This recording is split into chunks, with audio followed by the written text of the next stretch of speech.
ಒಂದು ಹಂತದಲ್ಲಿ ಹಿಂದೆ ಧರ್ಮಸ್ಥಳ ದೇವಸ್ಥಾನಕ್ಕೆ ಕಲ್ಲು ಹೊಡಿರಿ ಅಂತ ಹೇಳಿದ್ದಂತಹ ಇದೇ ಅಜ್ಜಿ ಈಗ ಹೇಳ್ತಾ ಇದೆ, ನನಗೆ ಧರ್ಮಸ್ಥಳದ ಮೇಲೆ ದ್ವೇಷ ಇಲ್ಲ, ನಾನು ಅವರ ಮೇಲೆ ದ್ವೇಷಕ್ಕೆ ಏನು ಮಾಡಿದ್ದಲ್ಲ ಅಂತ. ಅಷ್ಟೇ ಅಲ್ಲ, ವೀರೇಂದ್ರ ಹೆಗಡೆ ಅವರ ಬಳಿ ಕ್ಷಮೆ ಕೇಳ್ತೀನಿ, ನಾನು ತಪ್ಪು ಮಾಡಿದ್ದೀನಿ, ಧರ್ಮಾಧಿಕಾರಿಗಳ ಬಳಿ ಬಹಿರಂಗವಾಗಿ ಕ್ಷಮೆ ಕೇಳ್ತೀನಿ ಅಂತ ರಿಪಬ್ಲಿಕ್ ಕನ್ನಡದಲ್ಲಿ. ಅವ್ರನ್ನ ಯಾರು ಒತ್ತಾಯ ಮಾಡಿಲ್ಲ, ಸುಜಾತಾ ಭಟ್ ಅವರನ್ನ, ಅಥವಾ ಅವ್ರು ಇನ್ಯಾರು ಕೌಂಟರ್ ಕೂಡ ಮಾಡಿಲ್ಲ. ತಾನೇ ತನ್ನ ಸತ್ಯವನ್ನ ಹೊರಗೆಡಹಿದ್ದಾರೆ. ಅನನ್ಯ ಭಟ್ ಅನ್ನೋದು ಸೃಷ್ಟಿ ಮತ್ತು ತಾನು ಧರ್ಮಾಧಿಕಾರಿಗಳ ಕ್ಷಮೆ ಕೇಳ್ತೀನಿ ಅಂತ. ಇದನ್ನೇ ಕಾಲ ಅಂತ ಹೇಳ್ತಾರೇನೋ ಬಹುಶಃ, ಗೊತ್ತಿಲ್ಲ. ನೋಡಿ, ಸತ್ಯ ಅನ್ನೋದು ಹೊರಗಡೆ ಬಂದೇ ಬರುತ್ತೆ. ಒಂದ್ ಕಡೆ SIT ತನಿಖೆ ನಡೀತಾ ಇದೆ, ಮತ್ತೊಂದ್ ಕಡೆ ಸುಜಾತಾ ಭಟ್ ಸ್ಟೋರಿ ಹಂತ ಹಂತವಾಗಿ ರಿಪಬ್ಲಿಕ್ ಕನ್ನಡ ಆ ಸುಳ್ಳಿನ ಕೋಟೆಯನ್ನ ಛಿದ್ರಗೊಳಿಸಿದಂಥದ್ದು. ನಾನು ನೇರವಾಗಿ ಪ್ರಶ್ನೆ ಕೇಳ್ತೀನಿ, ವೀರೇಂದ್ರ ಹೆಗಡೆ ಅವರ ಬಗ್ಗೆ ಆಗ್ಲಿ ಅಥವಾ ಹರ್ಷೇಂದ್ರ ಅವ್ರ ಬಗ್ಗೆ ಆಗ್ಲಿ ವೈಯಕ್ತಿಕವಾಗಿ ಸುಜಾತಾ ಭಟ್ ಅವ್ರಿಗೆ ದ್ವೇಷ ಅಥವಾ ಅವ್ರಿಗೇನೋ ಕೆಟ್ಟದಾಗಬೇಕು ಅಂತ ಹೇಳಿ ಆ ಥರದ್ದೇನಾದ್ರೂ ಇದೆಯಾ? ನನ್ಗೆ ಯಾವತ್ತೂ ಇಲ್ಲ, ನನ್ಗೆ ಯಾವತ್ತೂ ಇಲ್ಲ. ನಾನೇನೋ ಇವರ ಮಾತುಗಳನ್ನ ಕೇಳ್ಕೊಂಡು ಅವರಿಗೆ ಇವರ ಮಾತುಗಳೇ ಸತ್ಯ ಅಂತ ಕೇಳ್ಕೊಂಡು ನಾನು ಒಂದಿಷ್ಟು ಬೈದಿದ್ದೀನಿ. ಅದಕ್ಕೂ ನಾನು ಕ್ಷಮೆ ಕೇಳ್ತೀನಿ ಅವ್ರ ಹತ್ರ, ಬಹಿರಂಗವಾಗಿ ನಾನು ಕ್ಷಮೆ ಕೇಳ್ತೀನಿ. ನನಗೆ ಅವರಿಂದ ನನಗೇನು ಇದಾಗಬೇಕಾಗಿಲ್ಲ ಅಲ್ವಾ? ಯಾಕೆ ಬೇಕು ನನ್ಗೆ ಆ ವಿಚಾರಗಳನ್ನ ನಾನು ಇದು ಮಾಡುವಂತದ್ದೇನೂ ಇಲ್ಲ. ನಾನು ನೇರವಾಗಿ ಪ್ರಶ್ನೆ ಕೇಳ್ತೀನಿ, ವೀರೇಂದ್ರ ಹೆಗಡೆ ಅವರ ಬಗ್ಗೆ ಆಗ್ಲಿ ಅಥವಾ ಹರ್ಷೇಂದ್ರ ಅವ್ರ ಬಗ್ಗೆ ಆಗ್ಲಿ ವೈಯಕ್ತಿಕವಾಗಿ ಸುಜಾತಾ ಭಟ್ ಅವ್ರಿಗೆ ದ್ವೇಷ ಅಥವಾ ಅವ್ರಿಗೇನೋ ಕೆಟ್ಟದಾಗಬೇಕು ಅಂತ ಹೇಳಿ ಆ ಥರದ್ದೇನಾದ್ರೂ ಇದೆಯಾ? ನನ್ಗೆ ಯಾವತ್ತೂ ಇಲ್ಲ, ನನ್ಗೆ ಯಾವತ್ತೂ ಇಲ್ಲ. ನಾನೇನೋ ಇವರ ಮಾತುಗಳನ್ನ ಕೇಳ್ಕೊಂಡು ಅವರಿಗೆ ಇವರ ಮಾತುಗಳೇ ಸತ್ಯ ಅಂತ ಕೇಳ್ಕೊಂಡು ನಾನು ಒಂದಿಷ್ಟು ಬೈದಿದ್ದೀನಿ. ಅದಕ್ಕೂ ನಾನು ಕ್ಷಮೆ ಕೇಳ್ತೀನಿ ಅವ್ರ ಹತ್ರ, ಬಹಿರಂಗವಾಗಿ ನಾನು ಕ್ಷಮೆ ಕೇಳ್ತೀನಿ. ನನಗೆ ಅವರಿಂದ ನನಗೇನು ಇದಾಗಬೇಕಾಗಿಲ್ಲ ಅಲ್ವಾ? ಯಾಕೆ ಬೇಕು ನನ್ಗೆ ಆ ವಿಚಾರಗಳನ್ನ ನಾನು ಇದು ಮಾಡುವಂತದ್ದೇನೂ ಇಲ್ಲ. ಕೇವಲ ಸುಜಾತಾ ಭಟ್ ಅಷ್ಟೇ ಅಲ್ಲ, ಚಿನ್ನಯ್ಯನ ಪತ್ನಿ ಮಲ್ಲಿಕಾ ಕೂಡ ಕ್ಷಮೆ ಯಾಚನೆ ಮಾಡಿದ್ದಾರೆ ಧರ್ಮಾಧಿಕಾರಿಗಳಿಗೆ. ಯಾರು ಕೂಡ ಅವ್ರನ್ನೂ ಕೂಡ ಒತ್ತಾಯ ಮಾಡಿಲ್ಲ.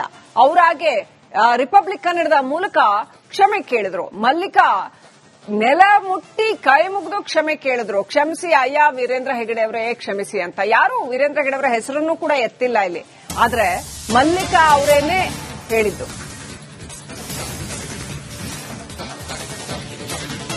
ಅವರ ಮನಸ್ಸಿನ ಭಾವನೆಗಳು ನೋಡಿ, ವ್ಯಕ್ತಿಗಳ ಮನಸ್ಸಿನ ಭಾವನೆ ಯಾವ ರೀತಿ ಬದಲಾಗಿದೆ. ಈಗ 1.5-2 ತಿಂಗಳ ಹಿಂದೆ ಇದೇ ಜನಗಳು ಯಾವ ರೀತಿನಲ್ಲಿ ಮಾತನಾಡಿದ್ರು, ಈಗ ಯಾವ ರೀತಿನಲ್ಲಿ ಮಾತನಾಡ್ತಾ ಇದ್ದಾರೆ ಅಂತ.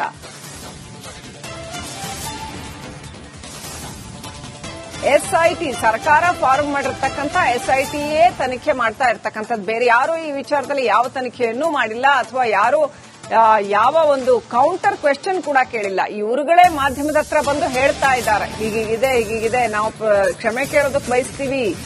ಚಿನ್ನಯ್ಯನ ಪತ್ನಿ ಮಲ್ಲಿಕಾ ಕೂಡ ಕ್ಷಮೆ ಯಾಚನೆ ಮಾಡಿದ್ರು, ರಿಪಬ್ಲಿಕ್ ಕನ್ನಡದ ಮೂಲಕವೇ ಕ್ಷಮೆ ಯಾಚನೆ ಮಾಡಿದ್ರು. ಅಯ್ಯ ವೀರೇಂದ್ರ ಹೆಗ್ಡೆ ಅಯ್ಯ ಅವರೇ, ನೀವಿದ್ರೆ ನಮ್ಗೆ ತುಂಬಾ ಇಷ್ಟ. ಮಂಜುನಾಥ ಸ್ವಾಮಿ, ಅಣ್ಣಪ್ಪ ಸ್ವಾಮಿ ಎಷ್ಟು ಇಷ್ಟಾನೆ ಅಷ್ಟು ನೀವು ಇಷ್ಟ. ನಮ್ ಯಜಮಾನ್ರು ಚಿನ್ನಯ್ಯನ ಕರ್ಕೊಂಡ್ ಬಂದು ನಮ್ಮ ಹತ್ರ ಸೇರ್ಸ್ಬೇಕು. ವೀರೇಂದ್ರ ಹೆಗ್ಡೆ ಅಯ್ಯ, ನಮ್ಮ ಯಜಮಾನ್ರಿಗೆ ಏನು ಆಗ್ಬಾರ್ದು. ನಿಮಗೆ ಗೊತ್ತು, ಅವರಲ್ಲಿ ಕೆಲಸ ಮಾಡಿದಿರೋದವ್ರು ಗೊತ್ತು. ನೀವೇ ಕರ್ಕೊಂಡು ಬಂದು ಸೇರ್ಸ್ಬೇಕಯ್ಯ. ವೀರೇಂದ್ರ ಹೆಗ್ಡೆ ಅಯ್ಯ, ನಿಮ್ ಕಾಲಲ್ಲಿ ನಾನು ಬೀಳ್ತೀನಿ ಅಂತ ತಿಳ್ಕೊಳ್ಳಿ ಅಯ್ಯ, ಕಾಲಲ್ಲಿ ಬೀಳ್ತೀನಿ ನಮ್ಮ ಯಜಮಾನ್ರ ಕರ್ಕೊಂಡು ಬಂದು ಸೇರ್ಸ್ತಾರೆ.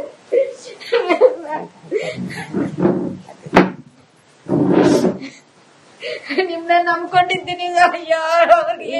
ನೀವು ಹೋಗಿ ಏನಾದ್ರು ಧರ್ಮಸ್ಥಳಕ್ಕೆ ಹೋಗಿ ವೀರೇಂದ್ರ ಹೆಗ್ಡೆ ಅವ್ರನ್ನ ಏನಾದ್ರು ಮೀಟ್ ಮಾಡ್ಬೇಕು, ಭೇಟಿಯಾಗಿ ಇದೆಲ್ಲ ಹೇಳ್ಬೇಕು ಅಂತ ಏನಾದ್ರು ಅನ್ಕೊಂಡಿದೀರಾ? ಇಲ್ಲ ಮೇಡಮ್, ನಮ್ಮ ಯಜಮಾನ್ರು ಅವ್ರು ಒಳ್ಳಿದಾಗ ಬಂದ್ರೆ ನಾನು ಮತ್ತೆ ಧರ್ಮಸ್ಥಳಕ್ಕೆ ಹೋಗ್ತೀನಿ ಮೇಡಮ್. ಅವ್ರನ್ನ ಹೋಗಿ ನಾನು ನೋಡ್ಬೇಕು ಮೇಡಮ್, ಅವ್ರ ಹತ್ರ ಮಾತಾಡ್ಬೇಕು ಮೇಡಮ್. ನಮ್ಮ ಯಜಮಾನ್ರು ತುಂಬಾ ಮಾತಾಡ್ಬೇಕು ಮೇಡಮ್. ಇಡೀ ಬುರುಡೆ ಗ್ಯಾಂಗ್ ನಲ್ಲಿ ನಿಮ್ಮ ಚಿನ್ನಯ್ಯ ಅವ್ರ ಪಾತ್ರ ಏನಿಲ್ಲ ಮೇಡಮ್, ಅವ್ರ ಪಾತ್ರ ಏನಿಲ್ಲ ಮೇಡಮ್. ಅಲ್ಲಿರೋರು ಮ್ಯಾನೇಜರ್ಗೆ ಗೊತ್ತಾಯ್ತದ ಮೇಡಮ್. ಅವ್ನ ಚಿನ್ನಯ್ಯ ಹೆಂಗ್ ಸಿಕ್ತಾಗಂತ ಕೇಳ್ತಾರ ಮೇಡಮ್. ಅವ್ರ ಚಿನ್ನಯ್ಯ ಹೆಂಗ್ ಸಿಕ್ತಾ, ಇವನ್ಗೆ ಅವನು ಎಲ್ಲಿದ್ದ ಅಂತ ಅವ್ರಿಗೆ ಗೊತ್ತಿಲ್ಲ ಮೇಡಮ್, ಅಲ್ಲಿರೋರ್ಗೆ ಗೊತ್ತಿಲ್ಲ ಮೇಡಮ್. ನಾವು ಸತ್ಯಮಂಗಲದಲ್ಲಿ ಇದ್ದೀವಿ ಅಂತ ಇವಾಗ್ಲೂ ಗೊತ್ತಿರೋದು ಮೇಡಮ್. ಅಲ್ಲಿರೋರ್ಗೆ ನಾವ್ ಎಲ್ಲಿದ್ದೀವಿ ಅಂತ ಕೂಡ ಗೊತ್ತಿಲ್ಲ ಮೇಡಮ್ ಅವ್ರಿಗೆ. ಮಹೇಶ್ ತಿಮ್ರೋಡಿ, ಮಟ್ಟಣ್ಣನವರು, ವಿಠಲ್ ಅವರೆಲ್ಲ ನಿಮ್ಮ ಯಜಮಾನರನ್ನ ಕರ್ಕೊಂಡು ಹೋಗಿ ಇದೆಲ್ಲ ಕತೆ ಕಟ್ಟಿದ್ದಾರೆ ಅಂತ ಅವ್ರಿಗೆಲ್ಲ ಏನ್ ಹೇಳಕ್ ಇಷ್ಟಪಡ್ತೀವಿ? ಏನ್ ಹೇಳಕ್ ಇಷ್ಟಪಡ್ತೀನಿ ಅಂದ್ರೆ ಗ್ರೀಸ್ ಮಟ್ಟಣ್ಣ ತಿಮ್ಮಾರೆಡ್ಡಿ ಇವ್ರಿಗೆಲ್ಲ ಹೆಡ್ತಿ ಮಕ್ಕಳೆಲ್ಲ ಉಂಟು ಮೇಡಮ್. ಅವ್ರು ಇವಾಗ ಹೆಡ್ತಿ ಮಕ್ಕಳ ಜೊತೆಲಿ ಅವನ್ ಜೀವನ ಮಾಡ್ತಾ ಇದಾರೆ ಮೇಡಮ್. ನಮ್ಮ ಯಜಮಾನ್ರ ಕರ್ಕೊಂಡೋಗಿ ಹಿಂಗ್ ಮಾಡಿದ್ದಾರಲ್ಲ, ನೀವು ಚೆನ್ನಾಗಿರಕ್ ಆಗೋದಿಲ್ಲ ಮ್ಯಾಮ್. ಅವ್ರ ಹೆಡ್ತಿ ಮಕ್ಕಳು ಯಾರು ಚೆನ್ನಾಗಿರಕ್ ಆಗೋದಿಲ್ಲ ಮೇಡಮ್. ನನ್ ಕಣ್ಣೀರ್ ಎಷ್ಟು ಬೀಳ್ತಾರ, ನಮ್ಮ ಯಜಮಾನ್ರ ಅಲ್ಲಿ ಜೈಲಲ್ಲಿ ಕೂತ್ಕೊಂಡು ಎಷ್ಟು ಕಣ್ಣೀರ್ ಬಿಡ್ತಾರ. ಅವ್ರು ಏನೇನೋ ಅವ್ರಿಗೆ ನೋವು ಉಂಟು ಅಂತ ನನಗೆ ಗೊತ್ತಿಲ್ಲ ಮೇಡಮ್. ಅವ್ರು ನನ್ ನೋಡ್ಬೇಕು ಮೇಡಮ್. ಗೌರ್ಮೆಂಟ್ ಅವರು ಇರ್ಲಿ, ವೀರೇಂದ್ರ ಹೆಗ್ಗಡೆ ಅಯ್ಯ ಅವರು ಇರ್ಲಿ, ನಮ್ಮ ಯಜಮಾನ್ರ ಒಳ್ಳಿದಾಗ ಕರ್ಕೊಂಡ್ ಬಂದು ಎಸೆಟ್ ಅವ್ರು ನನ್ನ ಹತ್ರ ಸೇರ್ಸ್ಬೇಕು ಮೇಡಮ್. ಅದೇ ನಾನು ಕೇಳ್ತಾ ಇದ್ದೀನಿ ಮೇಡಮ್. ಕೊನೆಯದಾಗಿ ಈ ಮಹೇಶ್ ತಿಮರೋಡಿ ಅವ್ರು ಬಿಡ್ತಾ ಇರೋ ವಿಡಿಯೋಗಳ ಬಗ್ಗೆ ಏನ್ ಹೇಳ್ತೀರಾ? ಅದೆಲ್ಲ ದಯವಿಟ್ಟು ಜನ ಎಲ್ಲ ನೋಡ್ತಾ ಇರೋರೆಲ್ಲ ನಮ್ಮ ಯಜಮಾನ್ರು ಏನು ತಪ್ಪಾಗಿ ತಿಳ್ಕೊಬೇಡಿ. ಅದು ನಮ್ಮ ಯಜಮಾನ್ರು ಮಾತಾಡಿರೋದೇ ಇಲ್ಲ. ಅವ್ರು ಏನೋ ಮಾತಾಡಿ ಅದರಲ್ಲಿ ಏನೋ ನಡೀತಾ ಉಂಟು. ಯಾರು ದಯವಿಟ್ಟು ನೋಡ್ತಾ ಇರೋ ಜನ ಅಷ್ಟು ಜನನು ಚಿನ್ನ ಹೆಂಗ್ ಮಾತಾಡಿದ್ದಾನಲ್ಲ ಅಂತ ನೀವು ತಿಳ್ಕೊಬೇಡ. ವೀರೇಂದ್ರ ಹೆಗ್ಗಡೆ ಅವರು, ಮ್ಯಾನೇಜರ್ ಅವರು, ಸೂಪರ್ವೈಸರ್ ಅವರು, ಧರ್ಮಸ್ಥಳ ಇರೋರು ಯಾರು ತಪ್ಪಾಗಿ ತಿಳ್ಕೊಬೇಡ. ನಮ್ಮ ಯಜಮಾನ್ರು ಮಾತಾಡಿರೋದೇ ಇಲ್ಲ ಇಲ್ಲಿ. ಅವರು ಮಾತಾಡಿರೋದು ಬೇರೆ, ಅವ್ರು ಹಾಕಿರೋದು ಹಿಂಗ ಹಾಕಿದ್ದಾರ. ಯಾರು ನೋಡೋರು ತಪ್ಪಾಗಿ ತಿಳ್ಕೊಬೇಡಿ ದಯವಿಟ್ಟು. ಇಷ್ಟೇನ. ಒಂದು ಹಂತದಲ್ಲಿ ಹಿಂದೆ ಧರ್ಮಸ್ಥಳ ದೇವಸ್ಥಾನಕ್ಕೆ ಕಲ್ಲು ಹೊಡಿರಿ ಅಂತ ಹೇಳಿದ್ದಂತಹ ಇದೇ ಅಜ್ಜಿ ಈಗ ಹೇಳ್ತಾ ಇದೆ, ನನಗೆ ಧರ್ಮಸ್ಥಳದ ಮೇಲೆ ದ್ವೇಷ ಇಲ್ಲ, ನಾನು ಅವರ ಮೇಲೆ ದ್ವೇಷಕ್ಕೆ ಏನು ಮಾಡಿದ್ದಲ್ಲ ಅಂತ. ಅಷ್ಟೇ ಅಲ್ಲ, ವೀರೇಂದ್ರ ಹೆಗ್ಗಡೆ ಅವರ ಬಳಿ ಕ್ಷಮೆ ಕೇಳ್ತೀನಿ, ನಾನು ತಪ್ಪು ಮಾಡಿದ್ದೀನಿ, ಧರ್ಮಾಧಿಕಾರಿಗಳ ಬಳಿ ಬಹಿರಂಗವಾಗಿ ಕ್ಷಮೆ ಕೇಳ್ತೀನಿ ಅಂತ ರಿಪಬ್ಲಿಕ್ ಕನ್ನಡದಲ್ಲಿ. ಅವ್ರನ್ನ ಯಾರು ಒತ್ತಾಯ ಮಾಡಿಲ್ಲ ಸುಜಾತಾ ಭಟ್ ಅವರನ್ನ, ಅಥವಾ ಅವ್ರು ಇನ್ಯಾರು ಕೌಂಟರ್ ಕೂಡ ಮಾಡಿಲ್ಲ. ತಾನೇ ತನ್ನ ಸತ್ಯವನ್ನ ಹೊರಗೆಡಹಿದ್ದಾರೆ. ಅನನ್ಯ ಭಟ್ ಅನ್ನೋದು ಸೃಷ್ಟಿ ಮತ್ತು ತಾನು ಧರ್ಮಾಧಿಕಾರಿಗಳ ಕ್ಷಮೆ ಕೇಳ್ತೀನಿ ಅಂತ. ಇದನ್ನೇ ಕಾಲ ಅಂತ ಹೇಳ್ತಾರೇನೋ ಬಹುಶಃ, ಗೊತ್ತಿಲ್ಲ. ನೋಡಿ, ಸತ್ಯ ಅನ್ನೋದು ಹೊರಗಡೆ ಬಂದೇ ಬರುತ್ತೆ. ಒಂದ್ ಕಡೆ SIT ತನಿಖೆ ನಡೀತಾ ಇದೆ, ಮತ್ತೊಂದು ಕಡೆ ಸುಜಾತಾ ಭಟ್ ಸ್ಟೋರಿ ಹಂತ ಹಂತವಾಗಿ ರಿಪಬ್ಲಿಕ್ ಕನ್ನಡ ಆ ಸುಳ್ಳಿನ ಕೋಟೆಯನ್ನ ಛಿದ್ರಗೊಳಿಸಿದಂಥದ್ದು. ನಾನು ನೇರವಾಗಿ ಪ್ರಶ್ನೆ ಕೇಳ್ತೀನಿ. ವೀರೇಂದ್ರ ಹೆಗ್ಗಡೆ ಅವರ ಬಗ್ಗೆ ಆಗ್ಲಿ ಅಥವಾ ಹರ್ಷೇಂದ್ರ ಅವ್ರ ಬಗ್ಗೆ ಆಗ್ಲಿ ವೈಯಕ್ತಿಕವಾಗಿ ಸುಜಾತಾ ಭಟ್ ಅವ್ರಿಗೆ ದ್ವೇಷ ಅಥವಾ ಅವ್ರಿಗೇನೋ ಕೆಟ್ಟದಾಗಬೇಕು ಅಂತ ಹೇಳಿ ಆ ಥರದ್ದೇನಾದ್ರೂ ಇದೆಯಾ? ನನ್ಗೆ ಯಾವತ್ತೂ ಇಲ್ಲ. ಯಾವತ್ತೂ ಇಲ್ಲ. ನನ್ಗೆ ಯಾವತ್ತೂ ಇಲ್ಲ. ನಾನೇನೋ ಇವರ ಮಾತುಗಳನ್ನ ಕೇಳ್ಕೊಂಡು ಅವರಿಗೆ ಇವ್ರ ಮಾತುಗಳೇ ಸತ್ಯ ಅಂತ ಕೇಳ್ಕೊಂಡು ನಾನು ಒಂದಿಷ್ಟು ಬೈದಿದ್ದೀನಿ. ಅದಕ್ಕೂ ನಾನು ಕ್ಷಮೆ ಕೇಳ್ತೀನಿ ಅವ್ರ ಹತ್ರ. ಬಹಿರಂಗವಾಗಿ ಕ್ಷಮೆ ಕೇಳಿ. ಬಹಿರಂಗವಾಗಿ ನಾನು ಕ್ಷಮೆ ಕೇಳ್ತೀನಿ. ನನಗೆ ಅವರಿಂದ ನನಗೇನು ಇದಾಗಬೇಕಾಗಿಲ್ಲ ಅಲ್ವಾ? ಯಾಕೆ ಬೇಕು ನನಗೆ ಆ ವಿಚಾರಗಳನ್ನ ನಾನು ಇದು ಮಾಡುವಂತದ್ದೇನೂ ಇಲ್ಲ. ನಾನು ನೇರವಾಗಿ ಪ್ರಶ್ನೆ ಕೇಳ್ತೀನಿ. ವೀರೇಂದ್ರ ಹೆಗ್ಗಡೆ ಅವ್ರ ಬಗ್ಗೆ ಆಗ್ಲಿ ಅಥವಾ ಹರ್ಷೇಂದ್ರ ಅವ್ರ ಬಗ್ಗೆ ಆಗ್ಲಿ ವೈಯಕ್ತಿಕವಾಗಿ ಸುಜಾತಾ ಭಟ್ ಅವ್ರಿಗೆ ದ್ವೇಷ ಅಥವಾ ಅವ್ರಿಗೇನೋ ಕೆಟ್ಟದಾಗಬೇಕು ಅಂತ ಹೇಳಿ ಆ ಥರದ್ದೇನಾದ್ರೂ ಇದೆಯಾ? ನನ್ಗೆ ಯಾವತ್ತೂ ಇಲ್ಲ. ಯಾವತ್ತೂ ಇಲ್ಲ. ನನ್ಗೆ ಯಾವತ್ತೂ ಇಲ್ಲ. ನಾನೇನೋ ಇವರ ಮಾತುಗಳನ್ನ ಕೇಳ್ಕೊಂಡು ಅವರಿಗೆ ಇವ್ರ ಮಾತುಗಳೇ ಸತ್ಯ ಅಂತ ಕೇಳ್ಕೊಂಡು ನಾನು ಒಂದಿಷ್ಟು ಬೈದಿದ್ದೀನಿ. ಅದಕ್ಕೂ ನಾನು ಕ್ಷಮೆ ಕೇಳ್ತೀನಿ ಅವ್ರ ಹತ್ರ. ಬಹಿರಂಗವಾಗಿ ಕ್ಷಮೆ ಕೇಳಿ. ಬಹಿರಂಗವಾಗಿ ನಾನು ಕ್ಷಮೆ ಕೇಳ್ತೀನಿ. ನನಗೆ ಅವರಿಂದ ನನಗೇನು ಇದಾಗಬೇಕಾಗಿಲ್ಲ ಅಲ್ವಾ? ಯಾಕೆ ಬೇಕು ನನಗೆ ಆ ವಿಚಾರಗಳನ್ನ ನಾನು ಇದು ಮಾಡುವಂತದ್ದೇನೂ ಇಲ್ಲ. ಕೇವಲ ಸುಜಾತಾ ಭಟ್ ಅಷ್ಟೇ ಅಲ್ಲ, ಚಿನ್ನಯ್ಯನ ಪತ್ನಿ ಮಲ್ಲಿಕಾ ಕೂಡ ಕ್ಷಮೆ ಯಾಚನೆ ಮಾಡಿದ್ದಾರೆ ಧರ್ಮಾಧಿಕಾರಿಗಳಿಗೆ. ಯಾರು ಕೂಡ ಅವ್ರನ್ನೂ ಕೂಡ ಒತ್ತಾಯ ಮಾಡಿಲ್ಲ. ಅವರಾಗೆ ರಿಪಬ್ಲಿಕ್ ಕನ್ನಡದ ಮೂಲಕ ಕ್ಷಮೆ ಕೇಳಿದ್ರು. ಮಲ್ಲಿಕಾ ನೆಲ ಮುಟ್ಟಿ ಕೈ ಮುಗಿದು ಕ್ಷಮೆ ಕೇಳಿದ್ರು. ಕ್ಷಮಿಸಿ ಅಯ್ಯ ವೀರೇಂದ್ರ ಹೆಗ್ಗಡೆ ಅವರೇ ಕ್ಷಮಿಸಿ ಅಂತ. ಯಾರು ವೀರೇಂದ್ರ ಹೆಗ್ಗಡೆ ಅವರ ಹೆಸರನ್ನು ಕೂಡ ಎತ್ತಿಲ್ಲ ಇಲ್ಲಿ. ಆದ್ರೆ ಮಲ್ಲಿಕಾ ಅವರೇನೆ ಹೇಳಿದ್ದು.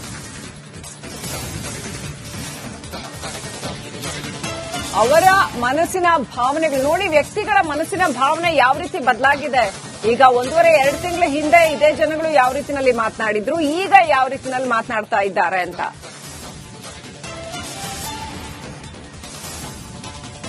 SIT ಸರ್ಕಾರ ಫಾರ್ಮ್ ಮಾಡಿರ್ತಕ್ಕಂಥ SITಯೇ ತನಿಖೆ ಮಾಡ್ತಾ ಇರ್ತಕ್ಕಂಥದ್ದು. ಬೇರೆ ಯಾರು ಈ ವಿಚಾರದಲ್ಲಿ ಯಾವ ತನಿಖೆಯನ್ನೂ ಮಾಡಿಲ್ಲ ಅಥವಾ ಯಾರು ಯಾವ ಒಂದು ಕೌಂಟರ್ ಕ್ವೆಶ್ಚನ್ ಕೂಡ ಕೇಳಿಲ್ಲ. ಇವರುಗಳೇ ಮಾಧ್ಯಮದ ಹತ್ರ ಬಂದು ಹೇಳ್ತಾ ಇದ್ದಾರೆ, ಹೀಗಿದೆ, ನಾವು ಕ್ಷಮೆ ಕೇಳೋದಕ್ಕೆ ಬಯಸ್ತೀವಿ. ಚಿನ್ನಯ್ಯನ ಪತ್ನಿ ಮಲ್ಲಿಕಾ ಕೂಡ ಕ್ಷಮೆ ಯಾಚನೆ ಮಾಡಿದ್ರು. ರಿಪಬ್ಲಿಕ್ ಕನ್ನಡದ ಮೂಲಕವೇ ಕ್ಷಮೆ ಯಾಚನೆ ಮಾಡಿದ್ರು. ಅಯ್ಯೋ ವೀರೇಂದ್ರ ಹೆಗ್ಡೆ ಅಯ್ಯ ಅವರೇ, ನೀವಿದ್ರೆ ನಮ್ಗೆ ತುಂಬಾ ಇಷ್ಟ. ಮಂಜುನಾಥ ಸ್ವಾಮಿ ಅಣ್ಣಪ್ಪ ಸ್ವಾಮಿ ಎಷ್ಟು ಇಷ್ಟಾನೆ ಅಷ್ಟು ನೀವ್ ಇಷ್ಟ. ನಮ್ ಯಜಮಾನ್ರು ಚಿನ್ನ ಕರ್ಕೊಂಡ್ ಬಂದು ನಮ್ಮ ಹತ್ರ ಸೇರ್ಸ್ಬೇಕು. ವೀರೇಂದ್ರ ಹೆಗ್ಡೆ ಅಯ್ಯ, ನಮ್ ಯಜಮಾನ್ರಿಗೆ ಏನು ಆಗ್ಬಾರ್ದು. ನಿಮಗೆ ಗೊತ್ತು, ಅವರಲ್ಲಿ ಕೆಲಸ ಮಾಡಿದಿರೋದವ್ರಿಗೆ ಗೊತ್ತು. ನೀವೇ ಕರ್ಕೊಂಡ್ ಬಂದು ಸೇರ್ಸ್ಬೇಕಯ್ಯ. ವೀರೇಂದ್ರ ಹೆಗ್ಡೆ ಅಯ್ಯ, ನಿಮ್ ಕಾಲಲ್ಲಿ ನಾನು ಬೀಳ್ತೀನಿ ಅಂತ ತಿಳ್ಕೊಳ್ಳಿ ಅಯ್ಯ. ಕಾಲಲ್ಲಿ ಬೀಳ್ತೀನಿ ಅಂತ ತಿಳ್ಕೊಳ್ಳಿ. ನಮ್ಮ ಯಜಮಾನ್ರ ಕರ್ಕೊಂಡು ಬಂದು ಸೇರ್ಸ್ಬೇಡಿ.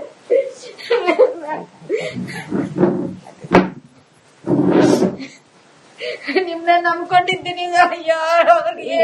ನೀವು ಹೋಗಿ ಏನಾದ್ರು ಧರ್ಮಸ್ಥಳಕ್ಕೆ ಹೋಗಿ ವೀರೇಂದ್ರ ಹೆಗ್ಡೆ ಅವ್ರನ್ನ ಏನಾದ್ರು ಮೀಟ್ ಮಾಡ್ಬೇಕು, ಭೇಟಿಯಾಗಿ ಇದೆಲ್ಲ ಹೇಳ್ಬೇಕು ಅಂತ ಏನಾದ್ರು ಅನ್ಕೊಂಡಿದೀರಾ? ಇಲ್ಲ ಮೇಡಮ್, ನಮ್ ಯಜಮಾನ್ರು ಅವ್ರು ಒಳ್ಳಿದಾಗ ಬಂದ್ರೆ ನನ್ ಮತ್ತೆ ಧರ್ಮಸ್ಥಳಕ್ಕೆ ಹೋಗ್ತೀನಿ ಮೇಡಮ್.